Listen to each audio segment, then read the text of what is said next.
Witajcie w kolejnym fascynującym wideo. Witam Was w kolejnym tygodniu. Mam nadzieję, że wszyscy jesteście w dobrych humorach. Za oknem pies szczeka, więc możecie go tutaj słyszeć momentami. Na to niestety nie mam żadnego wpływu. Tutaj mam zdjęcie figurki, czy nie figurki, tylko modela Paco. Na jego podstawie wykonuję figurkę siedzącą. Jest to figurka pamiątkowa.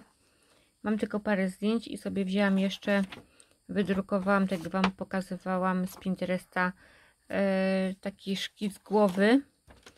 Tutaj mam głowę już zrobioną, taką podstawę, bo oczywiście tu poliki, tu wszystko jeszcze dojdzie, nie ma, nie bójcie się. Tutaj, a jest to mi potrzebne, aby sobie tak przykładać i patrzeć się, czy rozstaw oczu i wszystko pasuje i pasuje. Powiem Wam, że nieraz pokazuję osobom, jak już jestem w czasie tworzenia, i niektóre osoby, jak pokazuję im taką głowę, albo jest już wiecie, połączona, na przykład głowa z tułowiem, tam jeszcze nie ma sierści i tak dalej. Niektórzy są przerażeni, że to tak zostanie. Taki łysy. Ja mówię, nie. W zasadzie to filicowanie realistyczne polega na tym i w ogóle rzeźbienie, że do samego końca nie wiecie, jak to wygląda, do samego ostatniego kłaczka. Ja jeszcze potem, wiecie, maluję, bo używam przecież pasteli do tego. W sumie nie wiem, czy ja Wam w ogóle o tym mówiłam, ale używam pasteli do tego.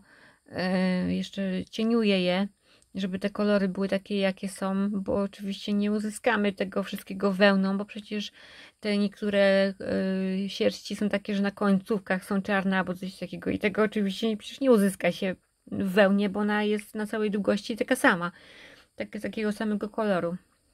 No i zawsze się uśmiecham właśnie, jak ktoś tak właśnie powie i mówi, kurczę, wiesz, że to tak będzie wyglądać, jest przerażony, że będzie miał łysego psa albo coś tam, że tam czegoś nie będzie, albo tu polika, albo jest chudy, albo w ogóle, nie? Mówi, nie, to już to wszystko się zmienia, po prostu do samej ostatniej minuty, w ostatnim dniu nawet, kiedy jest nawet sierść dodana i ruszę, na przykład przerobię powieki i całkiem się zmienia wygląd w ogóle tego psa. To jest tak fascynujące. I co? Mam tutaj łapy tylne, łapy przednie. Tutaj jest drucik do ogona. Tułów, który już widzieliście, ale sobie pogrubiłam tutaj ten przód. I nie robię go na całym szkielecie z drutu, bo pomyślałam, że przecież jak on siedzi i jest taki zbity, no bo przecież to jest kawał psa, przecież owczarek niemiecki, no to i tak nic mi nie zrobi, ani się nie będzie tu wyginał nigdzie. Więc bez sensu, zbędny jest mi ten kawałek. Chociaż dla ludzi, którzy są początkujący, to polecam sobie zrobić jednak cały ten szkielet, bo będziecie wiedzieć, gdzie się kończy korpus i tak dalej i nie musicie się tak męczyć. Ja już wiem mniej więcej, jak to wyprofilować i zrobić, żeby... Bo to już jest 10. któryś pies w mojej karierze zawodowej. I jeszcze coś chciałam Wam pokazać. To coś takiego, że ostatnio mi olśniło i fajnie, że Wam te filmy nagrywam, bo przy okazji no wiecie, gadam do Was i coś mogę sobie przemyśleć na jakiś tam temat. No i właśnie teraz sobie przemyślałam, jak wygląda ta budowa nogi. Niektórzy robią tak, że sobie robią to udo całe, jak robią stojącego psa lub siedzącego, że robią takie, wiecie, takie kółko do tego uda i tu tylko dokładają dół, robią taki wałek z kółkiem i to jest noga tylna, jak siedzi, ale oczywiście ja muszę się trochę pomęczyć, bo lubię, żeby to się ruszało, więc żeby to się ruszało na boki w jakiś sposób i nawet powiem Wam, że dzięki temu, że to jest na tym drucie, to ja dziś mam taką fotkę, jak ja to wygrzebię, to Wam tu wstawię, ale nie obiecuję i nie daję głowy, że to znajdę, bo mam gdzieś chyba Golden Retrievera, zdjęcie, gdzie zrobiłam coś takiego, właśnie ten tył na tym szkielecie z drutu. I dzięki temu, że jest, to ten piesek mógł jakby go postawić bardziej pionowo, opierając się o taką szkatułkę się opierał, czy coś takiego. Coś mi świta. Jak to znajdę, to Wam tutaj gdzieś wkleję tą fotkę, że po co to jest właśnie, że ta figurka mimo tego, że jest zbita i nic się z tym nie zrobi, to można ją jeszcze jakoś tam podnieść, jakoś zaimprowizować, gdzieś zaaranżować jakąś pozycję inną i Wam pokażę, jak ją znajdę, jak ją zaaranżowałam. No i o co chodzi, jakie olśnienia mi przychodzą jeszcze, że jak Wam kiedyś powiedziałam, że tutaj jest kolano, to weźcie mnie, stuknijcie w głowę, bo właśnie mi olśniło, że ja cały czas chyba myślałam, że to jest kolano, a kolano jest tu przecież u psa. No widzicie, 10 lat flicowania. I tak. I o co chodzi? O co chodzi, żeby wiedzieć, że tam jest kolano i tak dalej. Bo zrobiłam sobie tą łapę tylną. Tutaj mamy tą wyprostowaną, bo po to mi jest potrzebne, żeby ona była całkiem wyprostowana, jak siedzi, ale tutaj Wam tak pokażę. Tu mamy tą piętę, tu jedziemy do kolana i tak się fajnie wyprostowuje do góry. I po co mi wiedzieć, że tam jest kolana? Bo po to, żeby sobie wyobrazić, jak to zgiąć potem. Czyli tak, nie? Tak pracuje noga psa. I to Wam pomoże, żeby wiedzieć, gdzie tu zgiąć, gdzie ją potem dołożyć. Czyli mamy tu korpus. Tak Wam pokażę. W tą stronę to jest. Tak? I tu mamy potem przecież tą nogę, nie? I potem możecie ją sobie wygiąć, jak sobie siedzi. Na taką żabę. Lub jak chcemy sobie zrobić psa leżącego na żabę. Świetne to jest, naprawdę. Tak pomaga i znajomość w ogóle tej anatomii jest świetne. Po prostu to Wam pomoże właśnie w powstawaniu tych figurek.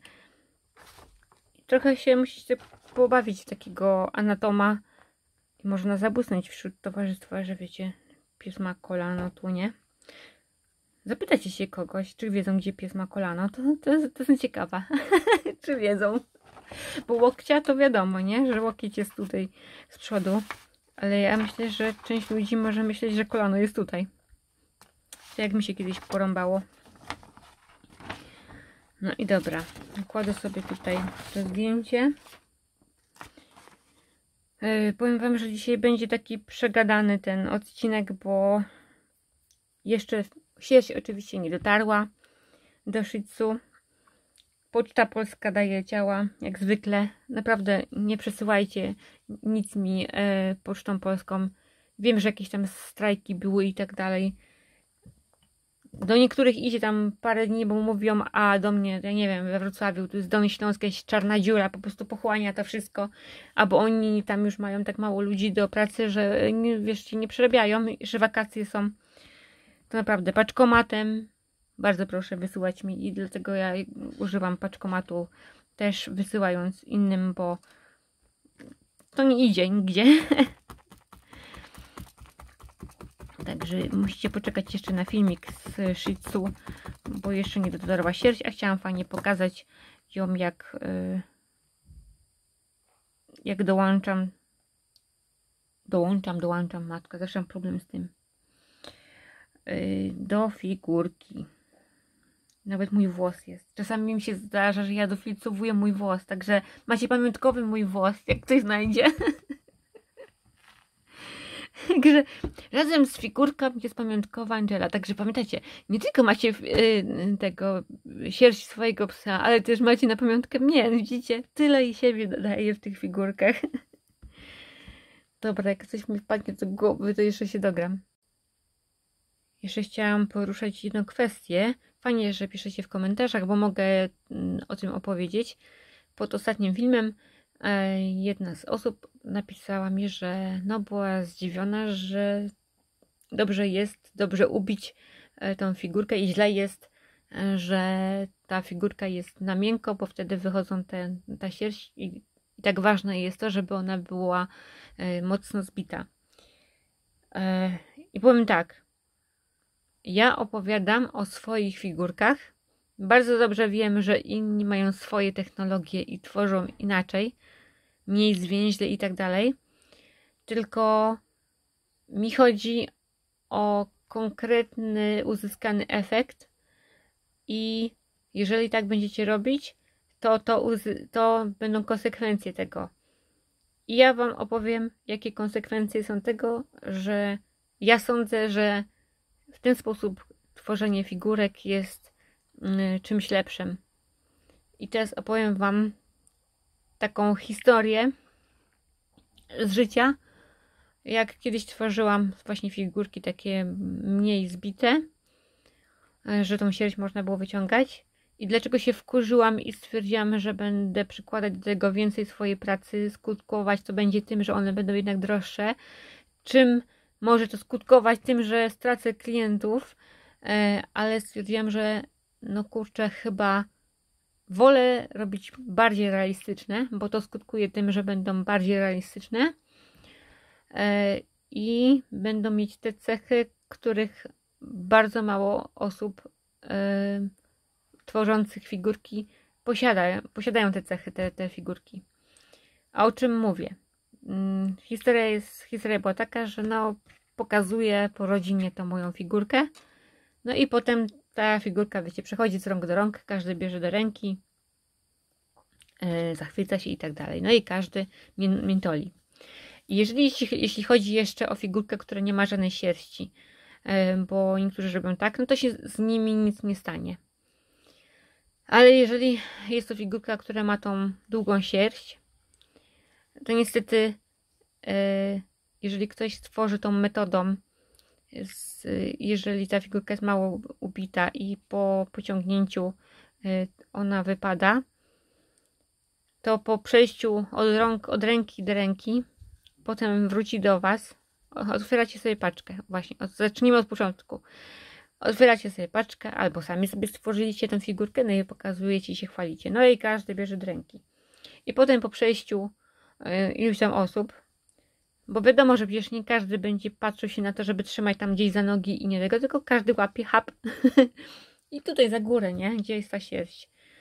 No i jest taki dzień na przykład jak dzisiaj jeszcze jest gorąco, każdy ma wilgotne ręce i ta wełna merynosa ma to do siebie, że się zbija i po 10 osobach lub nawet 3 osoby i mają to w ręce, ona już jest tu wgięta, tu ma sficowanie, ona się po prostu ficuje w oczach.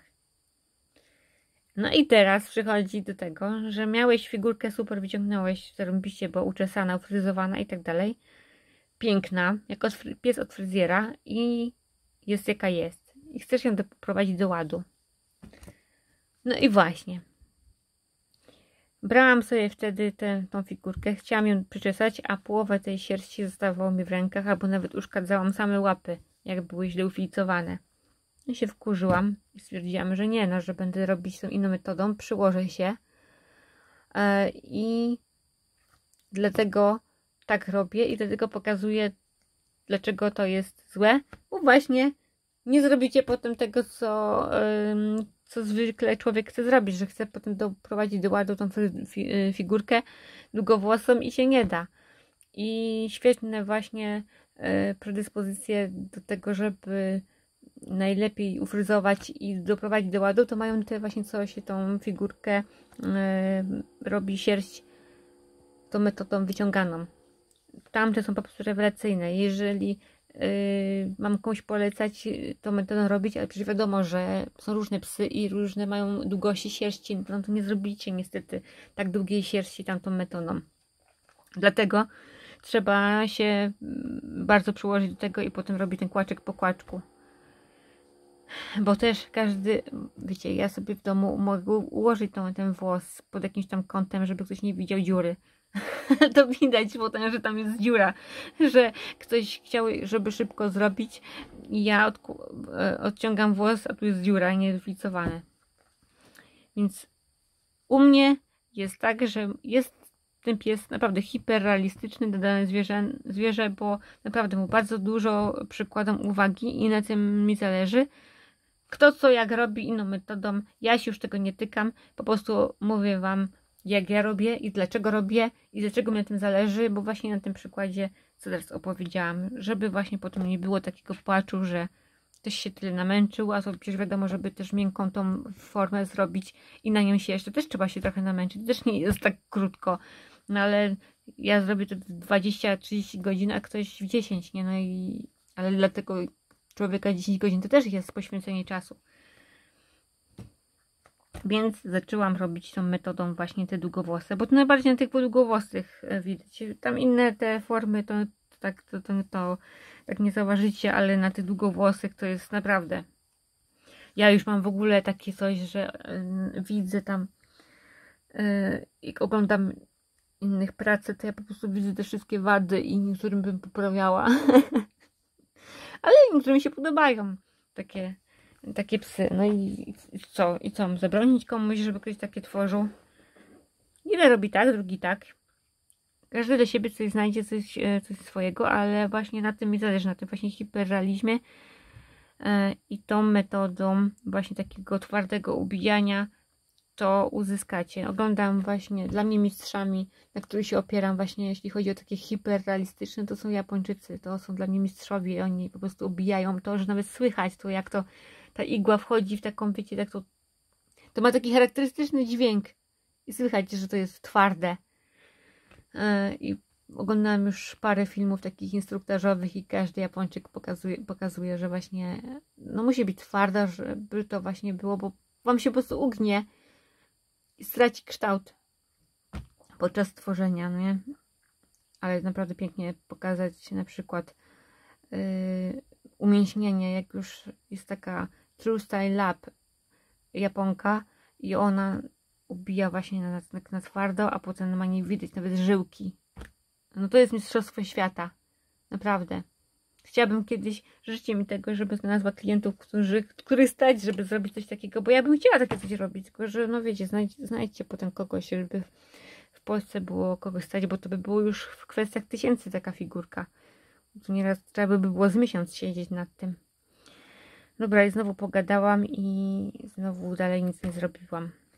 Ale właśnie o tej kwestii, dlaczego akurat mi zależy na tym, żeby było tak ubite i dlaczego tak jest według mnie najlepiej, no to chciałam wam to zobrazować jak najlepiej. Dobra, to by było na tyle. Jak co, to się odezwę tradycyjnie. Witajcie w ostatniej odsłonie. Nie nagrywałam przez ostatnie 2 dni, ponieważ upał totalnie dał mi się we znaki i kompletnie nie dałam rady funkcjonować w tej temperaturze. 28 stopni miałam w pokoju. Kompletnie ja mam taki pokój, że on jest jakiś dziwnie ułożony, że się kompletnie nie wietrzy. Mimo tego, że mam okno otwarte, to i tak to nic nie daje. Przez pół dnia muszę mieć ciemno jak w norze, bo żeby słońce nie wchodziło. No i taka to była walka ze słońcem w zasadzie. A tutaj, jak możecie zauważyć, przyszła do mnie w końcu sierść Zoe i mogę ją dołączyć. Już dołączyłam do ogona, na razie nie będę pokazywać. I tutaj widzicie na tym załączonym obrazku, jak piękna ona jest. Cudnie jest związana. Właśnie taka powinna przechodzić idealnie w zasadzie. I to jest tak jakby idealny przykład sierści, jak powinna wyglądać i jaka długość powinna być, bo świetnie mi się składa w pół i mogę filcować, bo jeżeli jest krótsza, to ciężej się to robi, powiem wam. Już dołączałam tamtą część, ona chyba musi być z innej części, ta prawdopodobnie jest z uszu, bo jest taka mięciutka, tamta jest chyba z ogona i widać inną strukturę. Już kompletnie się inaczej to robi, ciężej się robi. Więc mimo tego, że to jest, patrzcie, piesek Shih Tzu, niby miękka ta sierść, wydawałoby, że to się łatwo dołączy, ale nie. Jednak wełna jest całkiem inna w strukturze.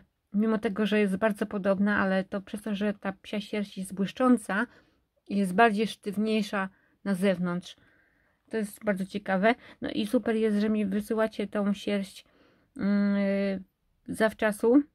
Możecie nawet zrobić coś takiego, że jeżeli chcecie w przyszłości u mnie tą figurkę zamówić, a nie chcecie robić teraz, powiecie, różne są, różnie ludzie myślą i tak dalej, i można przesłać mi tą sierść psa, żeby u mnie była po prostu i sobie leżała. A kiedyś, jeżeli się na to zdecydujecie, za parę lat, czy za rok, czy za 2 lata, czy za 3, a wiecie, że już pies jest u schyłku lat, no to fajnie mi jest taką sieć przesłać, albo sobie po prostu ją, no nie przesyłać mi właśnie, no po co przesyłać? Odciąć kawałek mu tam sierści z jakiegoś tam miejsca, lepiej ogon uszy i tak dalej, tam gdzie jest ta największa sierść i trzymać ją w domu po prostu, tak jest najlepiej, a potem mi przysłać przed tym zrobieniem tej figurki, bo zmierzam tutaj do konsensusu. Jest mi bardzo łatwo wtedy dobrać kolor wełny do tej figurki, bo wtedy widzę oryginał, nie? Jest bardzo dobrze mi właśnie wysłać. O, przy okazji jakiś pies za oknem się awanturuje. No nic, ja uciekam dołączać tą resztę sierści, chyba dam ją na uszy, tamtą dam do ogona. No a jak to wygląda całościowo, będziecie widzieli w osobnym filmie przedstawiający całą figurkę tą Shih Tzu Zoe, więc czekajcie na to. 2 tygodnie ponad szła. Co ja gadam? Prawie 3, bo w sobotę dostałam ten list do skrzynki. Więc prawie 3 tygodnie szedł list. Super. Gratuluję, Poczta Polska.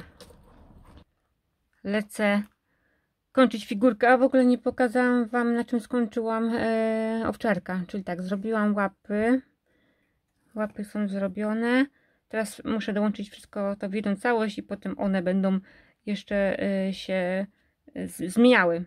Przez to, że na razie są tylko takie, wiecie, podstawy tych łapek. Tutaj nie robiłam ud i tak dalej. Może właśnie dzisiaj zrobię uda i dołączę, ale najpierw się uporam z tą Zoe, bo chcę już ją mieć zrobioną. Także uciekam. Życzę wam cudownego tygodnia. Tak jak zwykle dziękuję wam za wszystkie łapki w górę, komentarze, udostępnienia. Pamiętajcie, to dla mnie jest najlepszym wsparciem. Dziękuję za wszystkie zdjęcia, jakie mi wysyłacie swoich prac i w następnym vlogu, mam nadzieję, w końcu dołączę zdjęcie mojej subskrybentki, bo piękny portret zrobiła. Nie powiem jeszcze jaką metodą, bo ja nigdy tą metodą nie robiłam portretów, więc sobie może będziecie mogli obejrzeć. I przy okazji może omówię, jakie są inne rodzaje filcowania, bo oprócz filcowania na sucho jest filcowanie też na... No i o tym się dowiecie w następnym odcinku. Do zobaczenia wkrótce. Pa!